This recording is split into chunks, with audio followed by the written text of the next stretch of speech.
하나님을 섬기는 것만이 우리 인생을 자유하게 합니다. 하나님이 지으신 세상에서 하나님의 지음을 받은 저와 여러분은 하나님을 섬기지 않으면 안 되는 존재로 태어났습니다. 예배하기 위해 존재하는 것입니다. 그 하나님을 섬기며 따를 때에 우리 인생은 다름 아닌 하나님의 인도와 보호하심, 또한 하나님의 놀라운 역사를 걸어가게 됩니다.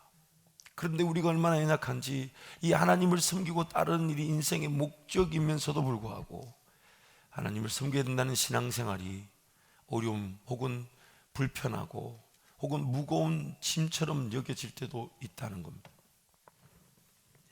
하나님을 섬겨야 함이 동의가 됩니다. 그래서 기도해야 되겠는데 기도가 잘 안 돼요. 좀 더 찬양을 하고 싶은데 찬양이 잘 안 되고, 좀 더 섬기고 싶고 헌신하고 싶고 봉사하고 싶은데 여의치가 않아요. 그래서 부담으로만 와닿아요. 하나님을 섬기는 그 신앙이 부담으로 여겨집니다. 왜 그럴까요 도대체? 왜 그럴까요? 오늘 우리의 신앙이 부담스럽고 무겁게 느껴지는 이유는 뭘까요? 여러 가지 이유가 있을 수 있겠지만은 가장 대표적인 이유가 우리 인생이 과부하에 걸렸기 때문입니다. 여러분, 부하 걸렸다 그런 말 종종 쓰죠. 그렇죠? 여러분, 전격 전압이라는 게 있죠. 각 기계마다 필요한 전압이 있는데 그 전압이 지나치게 흐른다든지 지나치게 요구한다든지 이러면 이게 부하가 걸린다 그럽니다. 부하가. 예를 들면 뭔가 이렇게 짐을 들어야 되는데, 그래서 이런 걸 들어야 되는데 이런 게 안 들어진다. 과부하죠. 너무 무거우니까. 신앙생활도 그럴 수 있다는 거예요. 뭔가 이미 마치 이 그릇 안에 당연히 들어가야 되는데, 당연히 채워져야 되는데 다른 것들이 가득 차버려가지고 당연히 들어가야 될 것들이 들어가지 않는 상태. 과부하죠. 우리 신앙이 그럴 수가 있다는 겁니다. 과부하가 걸렸다는 것은 감당할 수 있는 만큼의 양을 초과하여 감당하려고 한다는 것 자체를 얘기합니다. 어느 정도의 무게를 질 수 있지만 지나친 무게는 오히려 짓누르고 쓰러지고 넘어지게 만듭니다. 신앙 자체가 그렇게 느껴지는 거예요. 이미 뭘 감당하느라고 에너지를 다 써버렸어요. 이미 열심히 사느라고 예배할 만한 시간이 건강하게 남아있질 않아요. 그래서 28절 말씀에 주님이 이렇게 얘기하시는 거예요. 함께 선포하겠습니다. 수고하고 무거운 짐짐자들아 다 내게로 오라. 내가 너희를 쉬게 하리라. 일단 주님께로 달려가야 합니다. 주님께로 달려가야 합니다.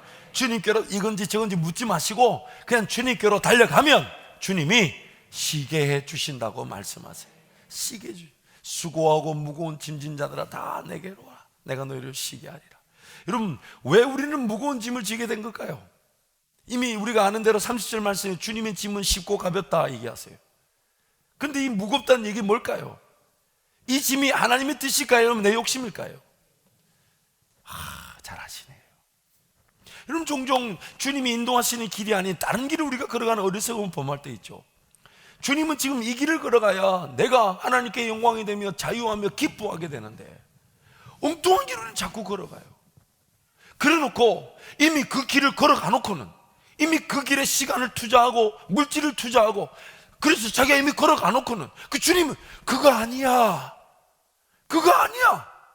근데도 주님이 원하시는 그 길을 못 들어가지고 눈앞에 보이는 좋은 길로 가버립니다. 시간 쓰고 물질 쓰고. 뭔가 하나님이 무엇을 나에게 말씀하실까 기다려야 되는데, 특히 우리 젊은이들 좀 더디게 가고 느리게 가고 돌아가는 것처럼 보여도 제대로 가야 합니다. 제대로. 여러분, 인생이 얼마나 두려운지. 제가 2년 전에 여러분 설교할 때 인생의 무서움에 대한 유튜브를 보여드렸죠. 전혀 기억이 나지 않으실 거예요 아마. 근데 이게 제목이 뭔지 아십니까? 한양대학교 그 공대 교수님이 그 세상을 바꾸는 시간 15분 세바시에 출연해서 그 제목이 이거예요. 재수 없으면 200살까지 삽니다. 제가 지난주 며칠 전인가요? 동아일보 헤드라인 뉴스 그 기사가 이런 게 있었어요. 일본에서 어떤 이 병에 대한 이 치료제가 개발이 된 것 같은데, 제가 내용을 자칫 보진 않지만 제목이 뭐냐면 자칫하면 120살까지 삽니다. 지금 뭘 얘기하는 걸까요? 삶이라는 그 분명한 객관성이 지금 우리에게 요구되고 있는 거 아닙니까? 그래서 우리 젊은이들이 오히려 여러분 생각, 인생이라는 게 긴 시간이 뭐 짧든 길든 간에 인생이라는 시간표를 볼 때 훈련받고 단련받지 않으면 그 영향력과 가치는 논할 수가 없잖아요. 그런데 그 다듬어질 수 있는 시간이 20, 30대가 아니면 40, 50대 다듬어진다고 생각해 보세요. 얼마나 힘든가? 얼마나 힘든가? 그럼 우리 청년들한테, 자녀들한테 독려해야 됩니다. 뭐 안정적이고 편안한, 아니에요. 지금은 주님 붙들고 광야길을 걸어가듯 훈련받을 요량으로 걸어가고 자기가 잘하는 일이 뭔지 찾을 수 있도록 격려해주고 독려해주고 기회를 마련해주고 배울 수 있도록 도와줘야 되지. 자꾸 자녀들한테 빨리빨리 시집에서 나가라고. 누구 좋으라고요? 아니 누구 좋으라고요? 아니에요. 걔네들이 시집 빨리, 결혼 빨리 한다고 좋은 게 아니에요. 주님과 동행하면서 제대로 걸어가야 되는 거지. 비록 아직 자리를 잡지 못했다 해도, 같이 자리 잡지 못한 가정이라 해도 그들이 하나님 의지할 줄 알면 그걸 축복해주고 박수 쳐줘야 되지. 뭘 세상적인 걸 갖춰서 줄 게 아니라 이 말이에요. 그런 돈이 있으면 교회다 주세요. 제가 젊은이들한테 투자해서 훈련시킬 테니까. 그래서 그 길을 우리가 독려해줘야 되는 게 인생입니다. 인생. 아직 그들한테는 어쩌면 100년이라는 시간이 남았어요. 20살, 30살, 100년이 남았다고. 100년이. 그래서 인생은 이 자칫 잘못하면 엉뚱한 길을 걸어가 헤매버립니다. 헤매버려. 그리고 그 선택과 그 결정이 나중에 어마어마한 아픔을 만들어내요. 그리고 그 길을 걸어가면 안 되는데 실컷 거기에 시간 많이 쓰고 물질을 써가지고 그 길 아닌데 거기에 투자를 해놓으니까 어려움을 당해요. 그럼 어려움을 당하면 또 기도하면 하나님 이 어려움을 해결해 달라고. 그게 주님이 이렇게 봅니다. 보면 그 길 자체가 틀렸는데, 근데 거기서 어려움을 당하니까 해결해 달라니까 이걸 해결해 줘야 되나. 그래서 여러분, 감당할 길은요 꼭 승리의 길만 있는 게 아니에요. 잘못된 길을 걸었을 때 망하게 하시는데 감당할 수 있도록 망하게 하십니다. 정말 불편하지만 우리 인생에 그런 길이 있었습니다. 있었어요. 갑자기 팍 망하면요 사람이 감당이 되지가 않아요. 어떤 짓을 저질지 몰라요. 그래서 주님이 천천히 감당할 수 있도록 이렇게 망하게 하시죠. 그래서 하루라도 깨어있지 않으면 안 되는 겁니다. 하루라도 깨어있지 않으면 안 되는 거예요. 여러분, 개구리가 불에서 이게 물이 따뜻하게 끓어오르는 동안에 자기 죽는 줄 모르고 거기서 수영하고 있지 않습니까? 우리가 그럴 수 있어요. 주님이 원하시는 길이 아닌데, 주님이 원하시는 길 아닌 길을 걸어가 놓고 거기에 시간을 투자하고 물질을 투자하고 어려움 당해서 해결해 달라니까 해결 안 해주지. 왜? 주님은 지금 그 길에서 기다리고 계신 게 아니니까. 결국 그 인생 자체가 무거운 짐이 되어버렸어요. 무거운 짐이 되어버렸어요. 오늘 우리 열린 찬양팀이 찬양할 때 얼마나 뜨겁습니까? 주님보다 앞서지 않고 겸손하게 주님의 말씀 기다리니 주님 손에 우릴 드립니다. 사랑으로 인도하소서. 항상 목자 되신 주님을 따라가고 그분을 신뢰하고 그분을 의지하여야 내 짐, 인생의 무거운 짐들이 아닌 쉽고 가벼운 주님의 짐을 지게 되는 것인데, 그 주님을 따라가지 않다 보니 삶이 어느 순간 어디에 짓눌려 있는 줄 모르고 짓눌려 있을 수 있습니다. 여러분, 기도해야 되는 걸 알지만 기도가 안 되는 이유가 뭐라고요? 이미 어딘가에 무거운 짐에 짓눌려 있어서 그렇습니다. 여유가 없어요. 기도해야 되지만 기도가 안 돼. 왜요? 입이 벌려질 만큼의 여력도 남아있지 않아요. 그래, 에너지도 안 남아있어요. 물론 하나님이 그 영혼 포기하지 않으십니다. 붙들고 계시지만 인생이라는 그 시간표를 볼 때 적지 않게 인생이 허비되고 낭비될 수 있다는 것입니다. 그래서 지금 주님이 우리를 부르시는 거예요. 수고하고 무거운 짐진 자들아 다 내게로 오라. 내게로. 내가 너희를 쉬게 할 것이다. 여러분, 주님께로 달려가십시다. 주님께로 달려가십시다. 인생의 어느 순간 어느 곳에 있든지 간에 예수님을 찾으십시오. 예수님을 구하십시오. 만져달라 하십시오. 위로해달라 하십시오. 격려해달라 하십시오. 믿음을 달라 하십시오. 보게 해달라 하십시오. 깨닫게 해달라 하십시오. 듣게 해달라 하십시오. 알게 해달라 하십시오. 주님 손에 모든 것이 달려있으니까 주님 만나기를 원합니다. 그 은혜를 위해 예수님이 이 땅에 오신 거 아닙니까? 어느 곳에서든지 하나님과 화목의 관계를 누릴 수 있도록, 하나님의 지혜와 하나님의 능력을 맛볼 수 있도록 우리 주님이 함께하고 계신 것입니다. 주님께로 달려가시기를 축복합니다. 그러시면서 주님이 구체적으로 29절 말씀 보니까 이제 우리가 힘을 얻게 되는 방법을 제시하고 계십니다. 우리 29절 함께 선포하겠습니다. 온유하고 겸손하니 나의 멍에를 메고 내게 배우라. 그리하면 너희 마음이 쉼을 얻으리니. 영어로 보니까요, 나는 마음이 온유하고 겸손하다가 I am gentle and humble이라고 얘기합니다. 나는 이게 신사로 부드럽고 저 같다는 거예요. 저 같다는 거예요. 저 같다. 여러분 웃어주시든지 뭔 반응을 하셔야 돼요. I am gentle and humble. 나는 마음이 온유하고 겸손하다. 그러면서 하시는 말씀이 그러기 때문에 주님의 멍에 my yoke. yoke라는 게 뭐냐면 소를 끌고 갈 때 소가 쟁기를 달고 가잖아요. 그 쟁기를 단 게 멍에입니다. 멍에입니다. 그런데 그 멍에를 다름 아닌 주님의 멍에를 지라라고 얘기하십니다. 그러면 영어로 보니까 이렇게 되죠. You will find rest for your souls. 너의 영혼을 위한 힘을 발견하게 될 것이다. 주님의 멍에를 진다. 이 무슨 말일까요? 이미 우리가 30절에 잘 아는 대로 주님의 멍에는 내가 감당하지 못할 멍에가 아니에요. 쉽고 가벼운 거예요.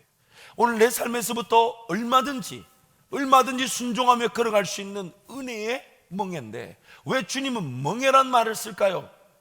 여러분 첫 번째는 우리가 오해하지 말아야 될 것이 뭔가 내가 기도만 할 때 하나님이 알아서 척척척척 하시겠지. 아니에요. 내가 기도할 때 하나님은 나에게 먼저 그 역사를 이루기 위한 순종의 기회와 희생의 기회와 충성의 기회와 하나님 나라를 사모하는 기도하는 나에게 먼저 내 것부터 드릴 수 있는 행복을 주시는 것입니다. 그래서 주님의 멍에를 치라는 것입니다. 주님의 멍에를 내가 친다는 것은 쉽게 일이 되지 않고 불가능해 보이나 내가 하나님 나라를 사모하고 하나님의 역사를 사모할 때 내가 주님의 짐, 즉 주님이 이렇게 얘기하셔서 누구든지 나를 따라오려거든 자기를 부인하고 날마다 제 십자가를 지고 나를 따를 것이니라. 내 인생의 문제 어려움 여전히 있지만 주님을 따르기 위해 주님의 것을, 주님의 짐을, 주님의 사역을 먼저 감당할 때에 내 인생은 진정한 힘을 얻을 수가 있다는 것입니다. 왜냐하면 주님의 그 짐은 나로 하여금 내 사명의 길을 걸어가게 할 것입니다. 주님이 잊지 마세요. 주님의 짐을 나에게 짊어지게 하시면서 주님 뭔가 부귀영화를 누리는 분이 아니에요. 이미 그분은 존귀와 영광을 받으시기에 합당하신 하나님이십니다. 합당하신 그분이 내가 일을 함으로써 뭔가 이득을 얻는 분이 아니에요. 주님은 지금 내가 자유하고 내가 기뻐하고 내가 즐거워하고 내가 하나님을 예배하는 것으로 영광을 받으시기 원하시기 때문에 내 인생을 인도하실 때에 다름 아닌 그 길에서 주님이 더 영광을 받으시도록, 그것도 내가 억지로 가거나 내가 질질질 끌려가도록 하는 것이 아니라 내가 자원해서 내가 자발적으로 마음과 정성과 뜻과 인간 목숨을 다해 주님을 사랑할 기회로 그 길을 따르게 하시기 때문에, 그러나 그 주님의 짐은 반드시 누군가 헌신해야 되며 누군가 수고해야 되며 누군가 땀을 흘려야 되며 누군가 피를 토하듯 기도해야만이 그 역사가 나타나는 것이기 때문에 지금 주님이 우리에게 말씀하시는 거예요. 나의 멍에를 지고 내게 배우라. 내게 배우라. 여러분 인생은 배우지 않으면 그 배우지 않은 것을 철저하게 대가를 지불해야 됩니다. 살아보니까 여러분 충분히 느끼지 않으십니까? 누구는 배워가지고 시간을 저렇게 효율적으로 쓰고 누구는 배워가지고 투자를 저렇게 해서 이윤을 저렇게 남기는데 나는 몰라가지고 못 배워가지고 돈을 이렇게 쓰고 몰라가지고 이렇게 시간을 쓰고 몰라가지고 이렇게 살았네.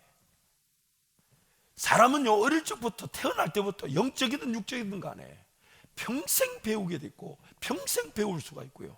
천국 가면요 하나님을 알아가는 지식, 즉 배움의 기회는 영원합니다. 그래서 하나님을 알아가면 알았을수록 그 기쁨이 더해져 가는 거고 하나님을 알아가면 알았을수록 즐거워하는 게 우리의 천국의 삶이, 그게 영생입니다. 영생은 하나님과 곧 예수 그리스도를 아는 것이라고 말씀하셨어요. 그러므로 오늘 우리의 삶에 관심 뭐냐? 배워야 하는 거예요. 배워야. 그래서 예수 그리스도가 이렇게 표현하죠. 그리스도의 장성한 분량에 이르라. 그것은 예수 그리스도의 지식을 아는 데까지 자랄지라. 사도 바울이 그래서 뭘 자랑한다고 합니까? 모든 걸 다 배설물로 해로 여기도 뭘 가장 고상하다고요? 예수 그리스도를 아는 지식. 그래서 지금 주님이 우리에게 힘을 주시기 위해 두 가지를 말씀하세요. 주님 거 먼저, 예수 그리스도 먼저, 몸된 교회 먼저, 사역이 먼저, 영혼 구원이 먼저, 중보기도가 먼저, 하나님 나라가 먼저라는 거예요. 그리고 주님을 배우고자, 알아가고자 말씀을 묵상할 때에, 또 듣고자 할 때에 우리는 주님의 짐을 지고 주님을 배우는 것으로 힘을 얻게 되는 것입니다. 자유하게 되는 것입니다. 왜냐하면 주님의 짐은 쉽고 가볍기 때문이에요. 내가 지지 못할 짐을 지라고 하지 않으시기 때문입니다. 사랑하는 성도 여러분, 오늘 말씀을 통해서 저와 여러분이 주님의 짐을 지기를 소원하며 또한 주님을 배우는 것으로 자유하듯 힘을 얻으시기를 축복합니다. 제가 오늘 말씀을 준비하면서 리더십에서 자주 보여주는 어떤 예화인데, 그게 뭐냐면 우리의 삶을 이렇게 비유할 수 있어요. 이 그릇 안에, 유리병 안에 이렇게 담겨진, 그래서 이 유리병을 우리 삶의 규모라고 하고, 유리병 안에 지금 담겨진 것들, 쌀이든 또 여러 가지 소중한 것들은 감당되어지는 규모라고 얘기합니다. 그래서 이게 꽉 찼다는 얘기는 이미 삶이 어느 정도 부하가 걸렸다는 얘기죠. 이제 그 이상 올려지지, 감당 들어가지가 않죠. 더 이상 들어가려고 하는 것들이 이제 과부하가 되는데, 좀 자세히 보세요. 이걸 제가 한번 순서를 한번 바꿔볼게요.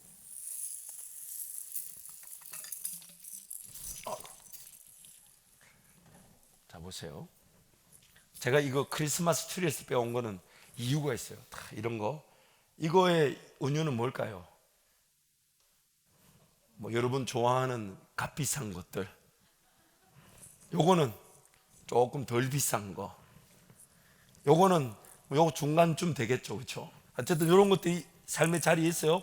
또 비단 그런 것뿐만 아니라 뭐 꿈이든 뭐 비전이든 혹은 인생길 방향이든 장점이든 은사든 삶에 갖추어야 들어야 될 게 너무 많지 않습니까? 배움의 기회도 많은데, 보세요. 이런 것들이 이렇게 같이 포화 상태로 들어있었지만, 만약에 이게요, 잔잔한 것들, 마치 쌀 나달과 같이 그렇게 비싸지 않고 그렇게 소중하지 않은 것들, 만약 이런 것들이 삶에 먼저 채워준다고 한번 해봅시다. 여러분, 제가 지금 마술하는 게 아니에요. 제가 이러면 속일 것도 없고 자세히 보세요.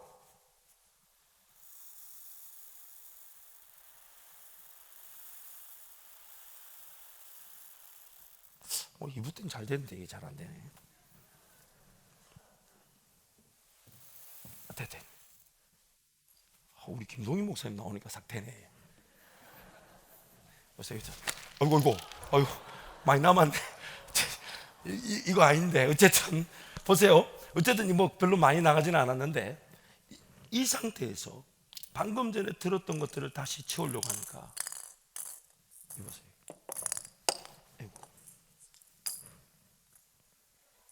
이 나달보다 더 중요한 것들, 어쩌면 일상에서의 소소한 습관들, 5분, 10분, 1시간, 2시간, 뭐 먹는 것일 수 있고, 또 즐기는 뭐 습관이나 문화일 수 있고, 또 유행이나 오락될 수 있지만, 근데 만약에 삶에 아직 들어가지 못한 이런 것들이 꿈이면 어떡하겠습니까? 내 인생의 훈련과 단련의 기회면 어떡하겠습니까? 하나님 나를 통해 영광을 받으실 목표라면 어떡하겠어요? 하나님 인생길이 걸어가는 그러한 속에 만나게 할 중요한 만남의 기회라면 어떡하겠습니까? 오늘 우리 삶의 대부분의 문제가 이것이에요. 먼저 자리 잡아야 될 것들이 먼저 자리 잡지 않으면 엉뚱한 것들이 자리 잡아서 소중한 것들, 그래서 이삿짐을 쌀 때 정작 들고 가야 되는 건 못 들고 가고 안 들고 가는 것들만 들고 다니는 인생. 제가 이거 못 믿으시는 분들을 위해서 한번 내가 다시 거꾸로 한번 보여드릴게요. 거꾸로. 이게 참, 물론 못 믿으신 분은 없겠지만은 보세요. 거꾸로 한번 보세요. 거꾸로 다시.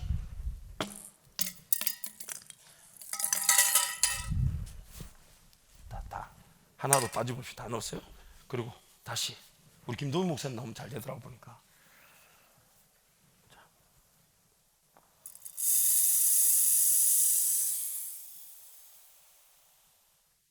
잠깐. 야를 조금 흔들어줘야 돼.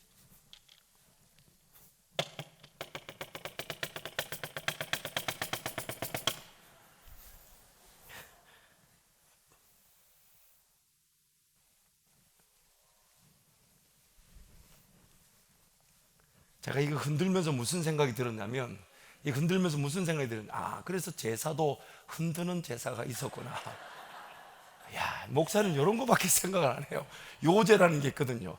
그러니까 여러분 삶에 흔드시는 목적이 있어요. 이런 거 제대로 들어가라고. 보세요, 여러분. 물론 이 가부화가 되게끔 무거운 것들이, 불필요한 것들이라면 하나님 정리시켜 줄 겁니다. 제거시켜 주실 것입니다. 그런데 이미 주어진 시간과 물질이 성령 하나님의 그분 은혜에 따라 충분히 감당되어 줄 수 있는 건데, 저는 확신합니다. 제가 100일 새벽 기도를 외친다 해서 그게 여러분 인생을 힘들게 할 요소라고 생각지 않아요. 하루에 그런 시간표 중에 여러분 일주일만 한번 새벽 기도 보세요. 그러면 일주일 뒤에 삶이 어떻게 되는 줄 아세요? 기회만 되면 쪽잠을 자려고 하고. 우리 청년들한테 물어보니까 일하다가 자려고 화장실 가서 엎어져 잤대요. 변기에 거꾸로 딱 앉아가지고 머리 대면 이렇게 잠이 온다 하더라고. 기회만 되면 쉬려고 합니다. 근데 맞춰줘야 될 집중과 초점이 달라지게 되는 거죠. 우선순위가 다른 겁니다. 우선순위가 다른 거예요. 성령 하나님 지금 충분히 그렇게 도우실 수 있는데 우리가 그런 데 관심을 두지 않아요. 그러니까 아예 처음에 말씀드린 대로 잘 안 바뀌어. 뭐 가르치면 가르침이야. 내 삶의 열매는 그건 또 별개의 문제야. 그렇게 묻어져서 그냥 터부시 시켜버리고 그냥 듣기만 하려고 하고 좋은 것만 들으려고 하고 새로운 것만 들으려고 하고 뭔가 좀 잘 준비했는가 보다 보기만 하려고 하고 내 삶에는 아무런 하나님의 능력과 권세를 맛보지 못하는 그런 안타까운 자리에 있을 수 있습니다. 말씀을 정리하겠습니다.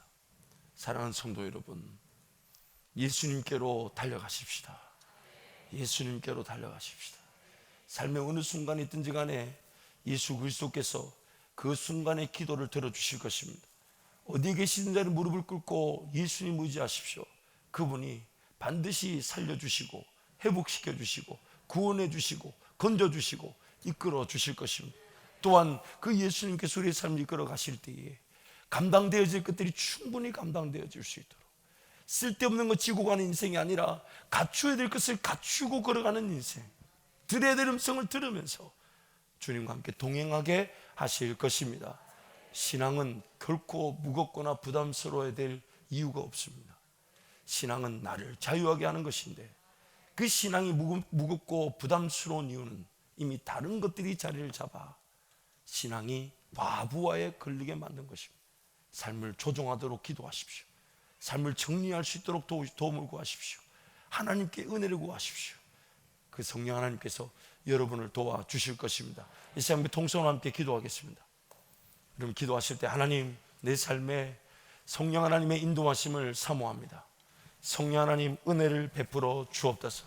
성령 하나님 긍휼과 자비를 베풀어 주셔서 정말 제 삶이 정리되게 하여 주십시오. 제 삶이 질서가 갖춰지게 하여 주십시오. 기초가 든든히 주님과 관계, 들어야 될 음성을 들을 줄 알며 따를 줄 알며 주님의 짐을 먼저 지는 그 기초가 든든히 세워지게 하여 주셔서 내 삶이 그 위에 세워져가는 은혜를 누리게 해달라고 주님 찾고 함께 기도합니다.